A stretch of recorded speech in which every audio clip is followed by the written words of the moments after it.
Meanwhile, this Democratic presidential candidate, RFK Jr., teasing a major announcement fueling speculation that he will run as an independent.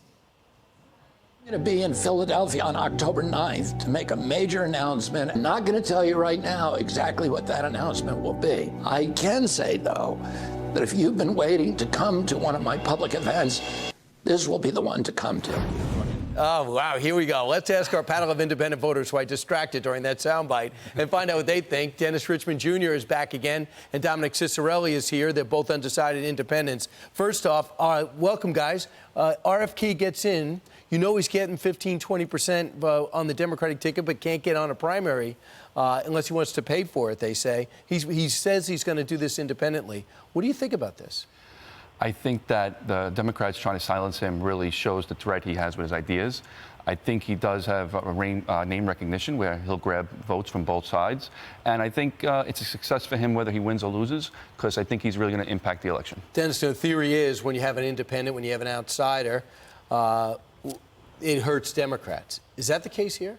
I think that when you have an outsider like RFK, it's going to hurt both parties. I think that you're going to have folks on both sides equally. I think you're going to have folks on both sides who are going to now go for him, some Republicans and some Democrats. But when you think of a Kennedy, you really don't think Republican. And he has never been a Republican, and he was trying to get on the Democratic ticket. But I was shocked to see that Quinnipiac, among Republicans, said that 48% approve of him. Isn't that interesting? I think it is. You know, we have to remember that at the end of the day, he is a Kennedy. And just like many other political families in our country, we have the Roosevelts, we have the Clintons. He has a legacy here, and folks are going to want to see what that legacy is going to do. Right, but on the right? I mean, it's on the left, they have no problem walking away from him. Right. He's definitely going to dilute, the votes on the Democratic side, and it might make the Republicans stronger. And this doesn't talk about no labels. He won't join that ticket. They don't have interest in him. So we'll see. And the Green Party, you have Cornel West running, and he'll probably get 2 or 3%, which is interesting because the black vote seems to be withering somewhat. The last poll I saw, 63% will vote for Biden. That's down from in the high 70s when it was all said and done. So check out this poll. Independents were asked, who are you going for if the election was today between Trump or Biden? 52% go for Trump, 39% Biden. So there's still some undecideds out there to get. But that's almost a flip of what happened in 2020. Your reaction, Dominick? I'm not surprised. I think that a lot of people are fed up with some of these Democratic policies. Listen, migrant crisis is just out of control. Immigration with fentanyl. I think wokeness, especially with respect to dumbing down America, is really going to affect our citizens, on the world stage in the future. And I think we just need common sense policy, and people are waking up. What's interesting is, for the Democratic side, they spent the summer telling us the economy was great and Bidenomics works, and they basically admit now in September that it's failed.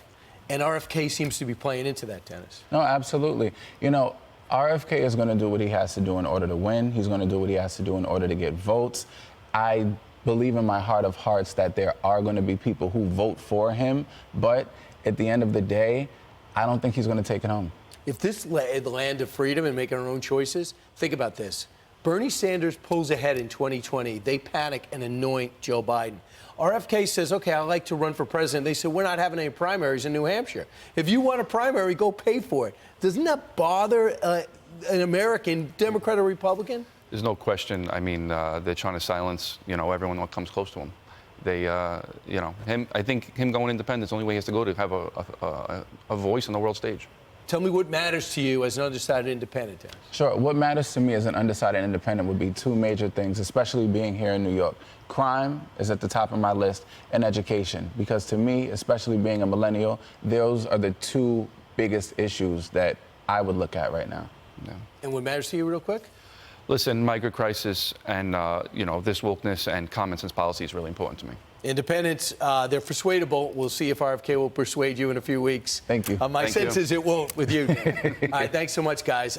I'm Steve Ducey. I'm Brian Kilmeade. And I'm Ainsley Earhart. And click here to subscribe to the Fox News YouTube page to catch our hottest interviews and most compelling analysis.